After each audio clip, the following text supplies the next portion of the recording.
Bismillahirrahmanirrahim. Assalamualaikum warahmatullahi wabarakatuh. Alhamdulillah rabbil alamin, wassalatu wassalamu ala sayyidina Muhammadin wa ala alihi wa sahbihi ajma'in. Rabbil fa'na bima 'allamtana wa 'allimna ma yanfa'una wa suqna 'ilman yuqarribuna ilaika rabbal alamin. Allahumma faqihna fid din wa 'allimna ta'wil wa ta'alaina futuhal 'arifin bika rabbal alamin. Wa la haula wa la quwwata illa billahil 'aliyyil 'azim. Yang saya hormati pengurus majelis, Pak Prof. Aji dan Ibu Dr. Nofrida dan Ibu Profesor Madya Dr. Ari Kamayanti, Ustaz Dr. Azizul, Ustaz Hafiz, rekan-rekan pensyarah dan para hadirin sekalian dirahmati Allah Subhanahu wa taala. Alhamdulillah, pada hari ini kita menyambut tamu besar rombongan kita dari Indonesia. Kami ucapkan ahlan wa sahlan, selamat datang, dan semoga nyaman dan selesa. Orang Malaysia sebutnya selesa, maknanya nyaman. Oh, saya beritahu sebab kadang waktu saya pertama kali datang Malaysia pun selesa itu apa maknanya? Nah, jadi saya terjemahkan lah banyak-banyak bahasa-bahasa tertentu. Oke, semoga selesa dan nyaman tinggal di Sabah. Dan pesan saya adalah jangan lupa try seafood di Sabah. Seafood di Sabah memang cakep, katanya ya. Awesome. Dan dan juga pemandangan-pemandangan yang ada di Sabah ini sangat-sangat menarik. Terutamanya nanti Prof, Dokter boleh try Kundasang. Udah pergi Kundasang belum? Belum. Kenapa pergi? Orang datang ke Sabah tak pergi Kundasang, maknanya belum datang Sabah. Nah, jadi kena datang ke Kundasang, kemudian kalau ada masa lagi pergi ke Sempurna. Nah, Sempurna satu kepulauan yang cukup cantik. Kalau nak pergi ke Sempurna, ajak saya belum pergi juga ke Sempurna. Oke, pada hari ini tuan-tuan dan puan sekalian, rekan-rekan sekalian rahmati Allah Subhanahu wa taala, kita sangat bergembira dengan kehadiran rombongan dari Indonesia untuk kita sama-sama belajar, mendapatkan input-input dan maklumat baru yang insya Allah berguna dalam perkembangan research dan juga penyelidikan. Kalau di sini disebutnya penyelidikan, Bapak Dr. Prof ya. Kalau di Indonesia penelitian kan, penelitian. Kalau di sini sebutnya penyelidikan. Tapi kalau di Indonesia ucapan penyelidikan itu maknanya berkaitan dengan polisi, ada kriminal, misalkan, ya kan?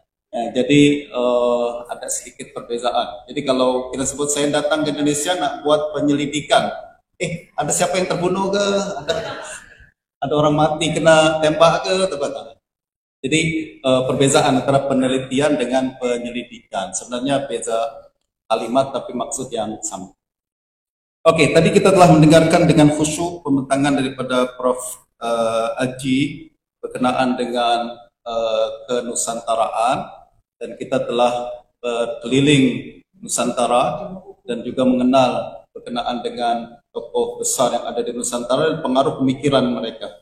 Saya nak bawa perbahasan kita pada hari ini kepada peringkat yang global dan terutamanya berkaitan dengan ilmu yang lebih spesifik, yaitu ilmu hadis.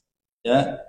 Dan slide ini pun saya ambil sebenarnya daripada buku saya yang tajuk Kebangkitan Ilmu Hadis, dan hanya saya siapkan dalam 3 hari ini je.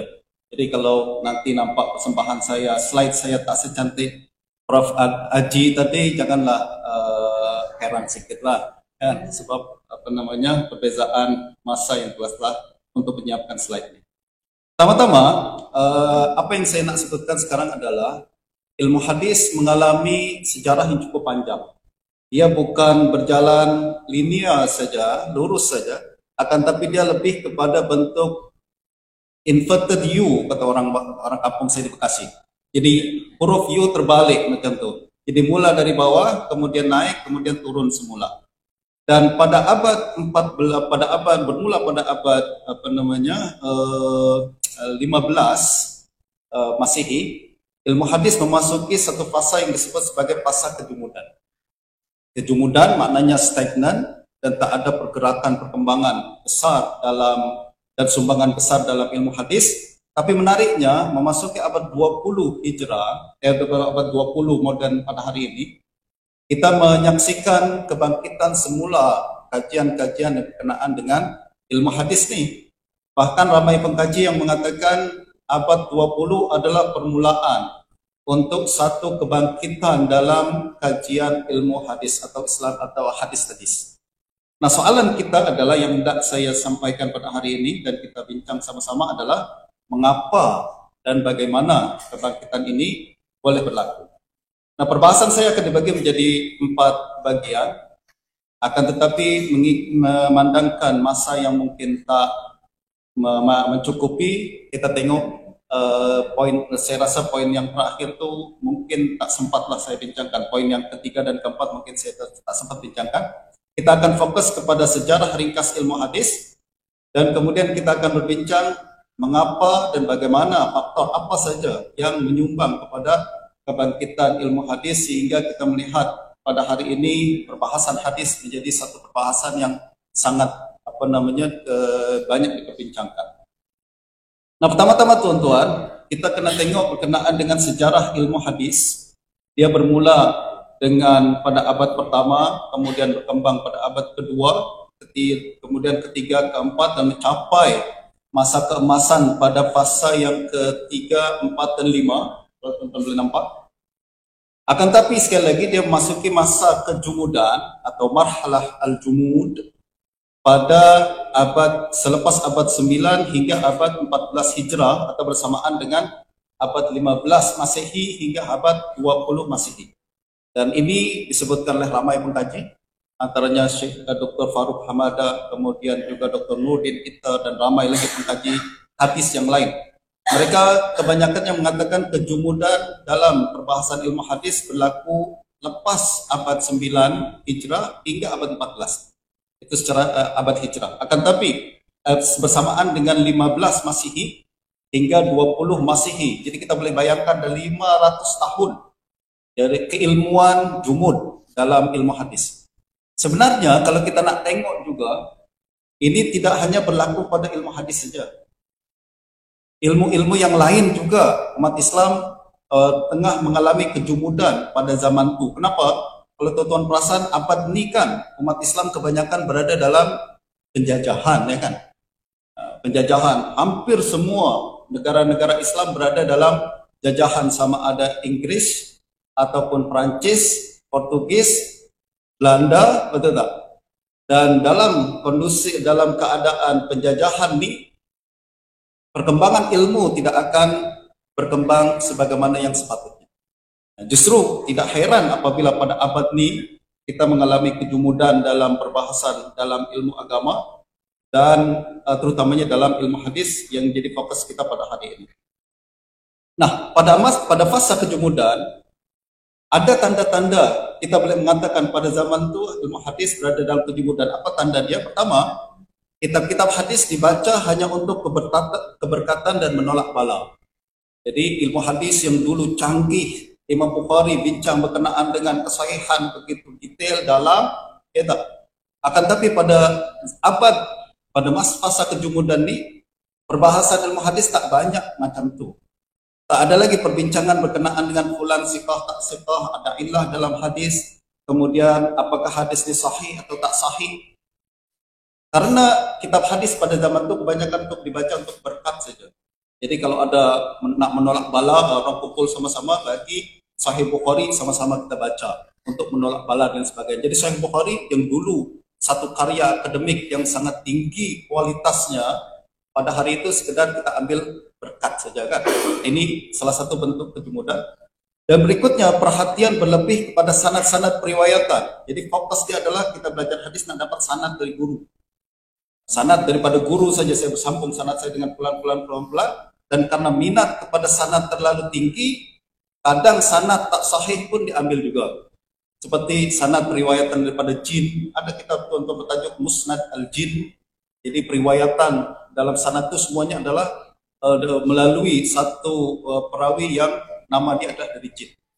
Begitu juga dari Muammarun. Muammarun ini satu tokoh-tokoh, satu nama-nama fiktif dalam sanad hadis yang katanya kononnya punya usia sangat panjang, 300 tahun, 500 tahun. Ini dalam ilmu hadis minat kepada sanad diminati oleh kalangan penuntut hadis pada zaman masa kejemudan karena mereka punya sanad yang tinggi, ali. Sanad ali dalam hadis ini adalah semakin sedikit perantara antara kita dengan Nabi, semakin tinggi sanad tersebut. Misalkan saya punya sanad dalam Sahih Bukhari antara saya dengan Imam Bukhari hanya 14 orang saja misalkan. Tiba-tiba saya pergi ke Johor, jumpa Syekh, dikatakan sanad saya antara saya dengan Bukhari hanya 10 orang saja, maknanya itu sanad lebih tinggi. Itu diminati dalam kalangan al-hadis, dia minat kepada sanad-sanad macam ini, tapi kurang berminat kepada kandungan dan bahasan hadis yang lebih detail. Dan pada fasa jumud ini, karya dalam ilmu hadis hanya berbentuk buku-buku syarah dan mukhtasarat saja. Syarah hadis banyak, dan ringkasan-ringkasan. Jadi buku ini dulu diringkaskan, kemudian disyarahkan, ringkaskan lagi, sarahkan lagi, jadi hanya sekedar permainan perkataan saja. Tak ada perbahasan yang mendalam, yang kreatif untuk mengeluarkan kaedah baru, penemuan baru dan lain sebagainya. Ini semua indikator kepada apa yang kita sebut sebagai faktor tanda-tanda kejujuran dalam perbahasan ilmu hadis. Nah, beralih pada abad 20, kita mendapati ramai ulama kita mengatakan bahwa pada masa abad 20 ini sudah banyak minat para pengkaji kepada ilmu hadis, dan kemudian mereka telah menerbitkan buku-buku yang berat-berat dalam ilmu hadis, dan mulai ada perbincangan yang berat-berat dan mendalam mengenai ilmu hadis, sehingga kita boleh kata dengan fenomena macam itu bahwa kebangkitan ilmu hadis telah bermula. Ini dikatakan oleh Syekh Abdullah Al-Qamari, itu juga dikatakan oleh Syekh Abu Ishaq Al-Huwaini. Beliau mengatakan pada 10 tahun belakangan, jadi awal abad 20 ini, telah berlaku nahdah hadisiyah, dan salah satu indikasinya yang terpenting ialah penerbitan buku-buku hadis bersanad dan risalah-risalah kecil tentang hadis, sehingga saya layak mengatakan bahwa bilangan buku yang telah dicetak dalam 10 tahun terakhir lebih banyak berbanding buku-buku yang telah dicetak dalam 100 tahun yang lepas. Jadi minat kepada hadis begitu banyak, terlihat daripada banyaknya penerbitan dan para pembeli yang ingin membeli dan memiliki buku-buku tersebut. Ya, semuanya berkaitan dengan ilmu hadis, sehingga ini menjadi satu indikasi bahwa ilmu hadis akan telah memasuki satu era baru. Mereka telah meninggalkan era jumud pada era kebangkitan yang baru. Nah, soalannya adalah kenapa fasa baru ini bermula, dan bagaimana fasa baru ini bermula? Apa faktor-faktor di sebalik minat besar umat Islam untuk kembali belajar hadis dan mendalami ilmu hadis? Saya melihat paling kurang ada 3 faktor utama yang membuat mereka berminat semula kepada ilmu hadis ini. Yang pertama adalah ada pengaruh semangat tajdid dan juga pembaharuan dalam kalangan pemikir Islam. Dan yang berikutnya ada kesan pengaruh teknologi, yaitu kehadiran mesin cetak yang membuat penyebaran ilmu menjadi lebih murah, cepat, dan terjangkau oleh semua kalangan.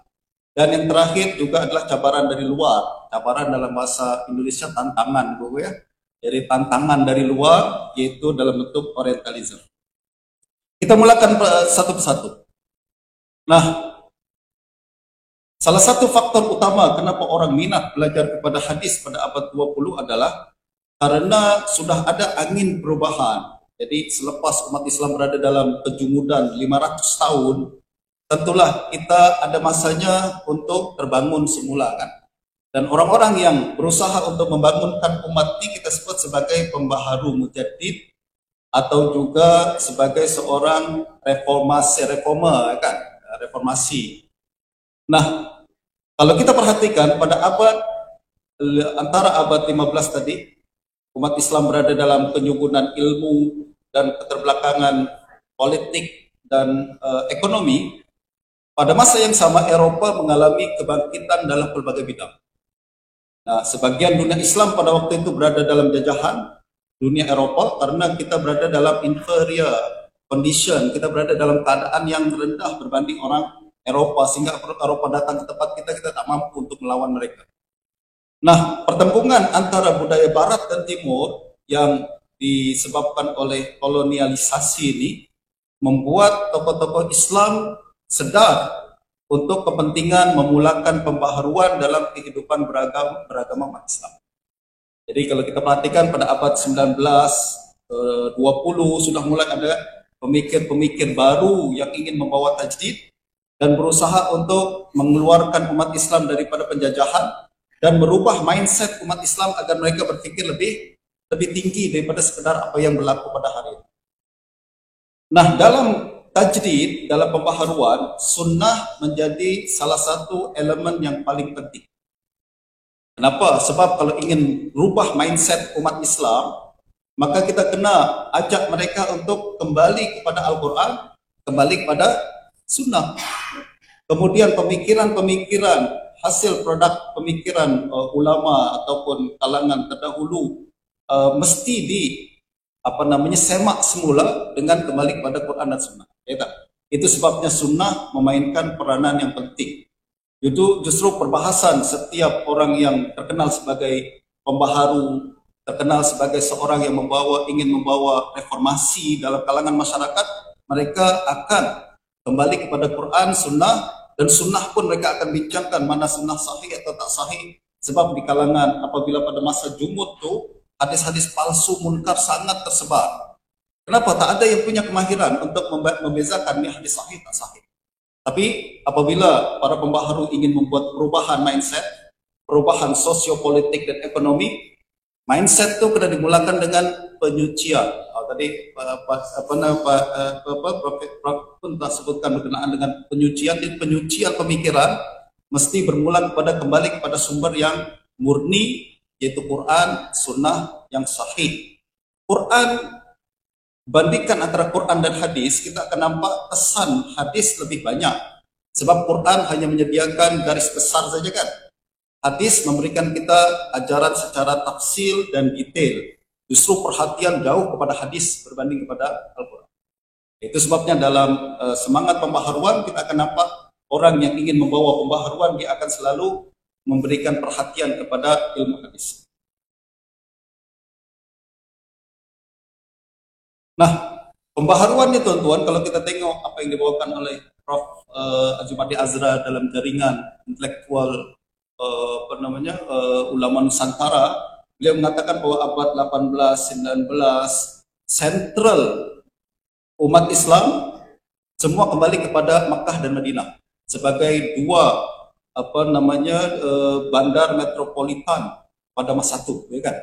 Justru pada abad itu kita akan nampak semua pemikiran pembaharuan kembali kepada ulama-ulama yang ada di Hijaz, seperti Ibrahim Al-Qurani, Muhammad Hayat Sindi, Saleh Al-Qulani, dan lain sebagainya. Dari mereka kemudian datang ramai ulama dari Yaman, India, Mesir, Syam, Maghribi, dan kemudian mereka berjaya untuk menyebarkan idea-idea baru, kepentingan untuk melepaskan diri daripada taklid, kepentingan untuk mengkaji semula istihad yang lepas dan menawarkan istihad yang baru, kemudian kepentingan belajar hadis dan lain sebagainya, menyebar hingga ke berbagai negeri-negeri yang lain. Ini salah satu, bagi saya dia adalah satu asas yang memberikan yang memberikan kepada kita fondasi untuk untuk yang membuka jalan kepada kebangkitan semula pengajian atau Islamic Hadis Studies. Yang berikutnya tuan-tuan, satu faktor yang juga penting untuk kita ambil kira adalah teknologi. Jadi kalau tuan-tuan ada satu buku, ini buku populer yang ditulis oleh Malcolm Gladwell bertajuk The Tipping Point. Kalau Prof pernah nampak buku ini, dia bukan buku akademik tapi semi akademik. Saya suka buku itu, kecil aja, saya baca dalam 1-2 hari boleh khatam. Ya. Dia bincang berkenaan dengan tipping point, ini adalah berbincang berkenaan dengan bagaimana satu idea boleh tercetus kemudian tersebar like wildfire, membakar semua, atau istilah kita sekarang bagaimana idea tersebut boleh viral. Sebab ini perkara saya yakin dalam ekonomi pun kita perlukan idea nih, kenapa? Kalau kita punya produk, gimana caranya agar produk kita viral? Orang kenal, orang minat, orang beli, betul tak? Nah, buku The Tipping Point bagi saya adalah satu idea yang memberikan saya satu gambaran umum berkenaan dengan bagaimana satu idea terbit, kemudian menyebar. Apa rukun-rukunnya agar idea tersebut boleh viral? Salah satunya adalah dia katakan yang pertama mesti ada the sticky message. Message itu sendiri menarik. Kalau message dia tak menarik, tak akan viral. Tak. Unik. Nah, yang kedua mesti ada orang yang sebarkan. Yang mesti ada orang, agent yang sebarkan. Dan bagi saya dalam proses berkenaan dengan mengapa pengajian hadis boleh viral, istilah kita sekarang, boleh diminati semula dan bangkit semula adalah pertama message daripada para pembaharu itu sticky, sangat menarik, orang dengar pun minat, dengar minat. Kenapa? Sebab semuanya beralih kepada satu poin, yaitu kita kena keluar daripada kumpulan dari keadaan terpuruk pada hari ini. Betul tak? Semua tertarik. Saya yakin, semua kalau bincang, sekarang kita kena miskin, lalu nak kaya tak? Confirm dia nak kaya kan? Sebab ingin keluar daripada keterpurukan. Yang berikutnya, poin yang lebih message tersebut tak akan tersebar begitu saja. Tapi mesti ada teknologi yang membantu message ini tersebar ke kalangan yang lebih luas. Nah, dalam kes ini saya rasa kehadiran mesin cetak adalah satu rukun tipping point yang membuat ilmu hadis semakin diminati dan tersebar seluruh dunia dan bangkit semula. Masalahnya tuan-tuan, mesin cetak ni kenapa macam tu? Sebab mesin cetak ni sebelum masa saya dah habis kan? Saya masih berapa? 30 minit ya? Sebelum dibagi saya dah tahu dah. Nah, sebelum zaman moden, orang menulis buku ni perlu masa panjang. Sebab guru kena imla, murid kena tulis, kemudian belum lagi binding lah, lain sebagainya dengan manual. Jadi satu buku susah nak buat dan perlu masa yang banyak, harga pun tinggi. Dan buku susah akhirnya, sekelit di kalangan ulama pun susah mendapat buku, apalagi orang awam. Nah, dengan kehadiran mesin cetak, semua itu berubah, buku boleh didapatkan dengan murah, dan bukan hanya kalangan elit yang boleh baca buku itu, masyarakat awam pun boleh. Nah, kehadiran mesin cetak telah menjadi revolusi dalam percetakan buku sekaligus penyebaran idea dalam kalangan masyarakat. Bayangkan, idea pembaharuan kemudian disebarkan dengan teknologi yang paling hebat pada masa itu, ya tak? Itu mesin cetak. Kalau sekarang ada internet dan sebagainya, dulu mesin cetak itu yang paling hebat. Maka dia akan viral di kalangan masyarakat. Bahkan seorang sejarawan bernama Francis Bacon mengatakan 3 benda yang merubah rupa dan kondisi seluruh dunia. Pertama, mesin cetak, serbuk misiu atau apa bahasa Melayu ya, powder itu. Lalu kemudian kompas. 3 benda ni apabila ditemukan dan diciptakan, berubah dunia, muka dunia berubah. Kalau dengan adanya gunpowder, berubah cara perang kita kan, bagaimana nak menaklukkan orang lain. Itu menyebabkan Eropa boleh pergi keluar Eropa dan invade dan colonize negara-negara di Asia Tenggara dan lain sebagainya. Begitu juga kompas, dengan adanya kompas kita boleh berpetualang ke seluruh dunia. Justru kehadiran kompas berubah peta dunia. Tadi kita dapat peta yang dihasilkan di Turki. Sekarang tengok peta macam itu kan. Kenapa? Sebab dulu orang bayangkan dunia macam ni. Tapi dengan kompas dia datang sendiri, dia tengok bentuknya tak macam tu. Jawi bukan macam tu. Jawi bentuknya macam ni kan. Itu merubah rupa dunia. Begitu juga adalah mesin cetak. Mesin cetak membuat kita makin pandai, merubah idea tersebar lebih mudah, akhirnya merubah keadaan umat Islam umat Islam kepada lebih baik. Nah, tuan-tuan, mesin cetak ini diciptakan pertama kali oleh Johannes Gutenberg di Germany pada tahun 450. Ambil 450 itu tahun mesin cetak diciptakan pertama kali. Namun tuan-tuan, kilang percetakan rasmi pertama di dunia Islam baru didirikan pada tahun 1726 di Istanbul, Turki. Waktu itu Turki adalah khilafah Islam kan. Berapa jarak antara 450 dengan 726? Kira-kira 300 tahun. Soalan, kenapa umat Islam susah sangat nak terima mesin cetak hingga 300 tahun baru mereka terima mesin cetak sebagai bagian daripada umat Islam?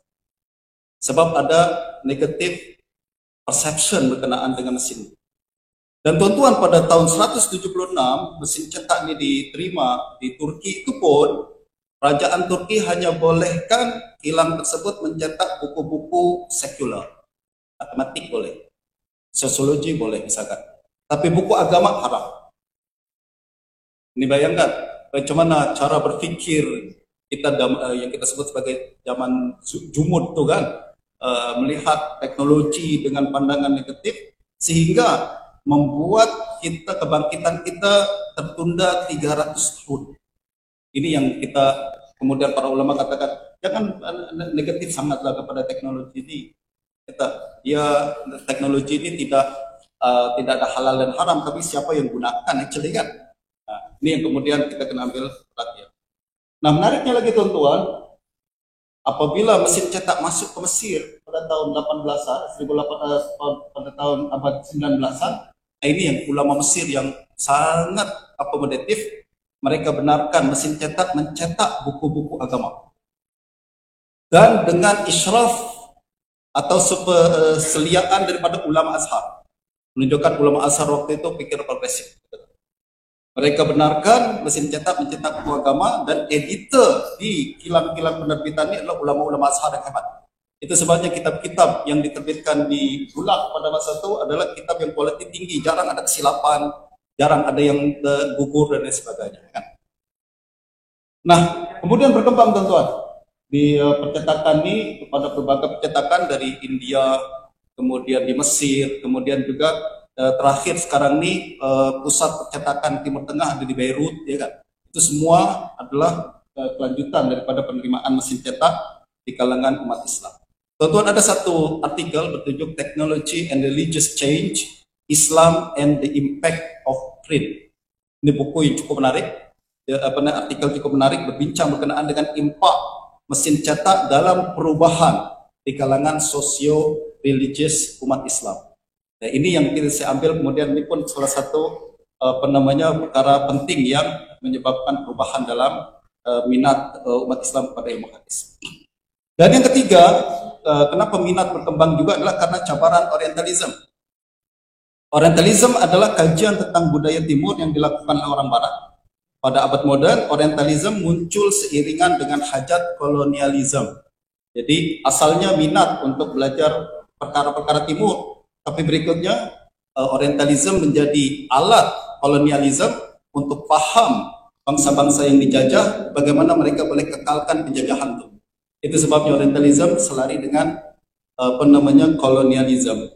Nah, itu sebabnya kemudian kajian-kajian berkenaan dengan yang dihasilkan oleh orientalis pada zaman itu bias dan juga punya sifat Eropa sentris, ya kan? Mereka tengok orang lain dan nilai perkara tersebut dengan nilai-nilai mereka. Dalam hadis, tokoh orientalis terawal yang melakukan kajian tentang hadis ialah Alois Sprenger, diikuti oleh Ignaz Goldziher, Joseph Schacht, dan lain-lain sebagainya. Orang ini kemudian, mereka ini yang kemudian menghasilkan kajian-kajian dan memberikan dapatan-dapatan yang kontroversi, yang tak selari dengan kepahaman kita berkenaan dengan hadis. Ini yang kemudian melahirkan resisten dari kalangan ulama kita. Karena mereka cetuskan keraguan, para ulama terpaksa kaji lalu menjawab keraguan tersebut. Nah, kajian itu yang kemudian membangkitkan semula kajian berkenaan dengan ilmu hadis. Nah, orang yang paling penting dalam usaha mengkritik orientalis dimulakan oleh Mustafa Sibai dengan tesis dia As-Sunnah wa Makanatuha fi Tasyri' al-Islami, buku yang sangat cantik. Lalu kemudian diikuti oleh berbagai buku-buku yang lain seperti As-Sunnah qabla Tadwin oleh Ajaz Khatib, kemudian Abu Syuhbah, Mustafa Azami, dan lain-lain sebagainya. Ini salah satu bentuk kebangkitan dan kajian banyaknya kajian berkenaan dengan ilmu hadis. Nah, itu dia 3 faktor utama teman-teman yang menyebabkan di sebalik kebangkitan kajian hadis pada abad. Kalau kita tengok kebangkitan tersebut dalam 1 menit nih, alamak, Dah masa tamat dah bukan 1 menit. Maka kebangkitan tuh saya boleh tambah sedikit, dia bermula daripada India, kemudian menyebar kepada negeri-negeri yang lain, dan tuan-tuan akan tengok perbahasan ini pada masa yang akan datang insya Allah. Dan saya terus pergi ke kesimpulan. Pengajian hadis atau hadis mengalami kebangkitan semula pada abad 20 selepas mengalami kejujuran sejak abad 15. Kebangkitan tersebut digerakkan oleh idea pembaharuan dan dibantu dengan teknologi. Ini penting, idea karena disokong oleh teknologi. Dan ulama India mendapat kemuliaan sebagai kalangan yang paling berjasa dalam membangkitkan semula pengajian ilmu hadis di abad modern. Mudah-mudahan bermanfaat. Kita jumpa semula pada masa akan datang. Sallallahu alaihi wasallam Muhammad wa alihi wasallam. Assalamualaikum warahmatullahi wabarakatuh.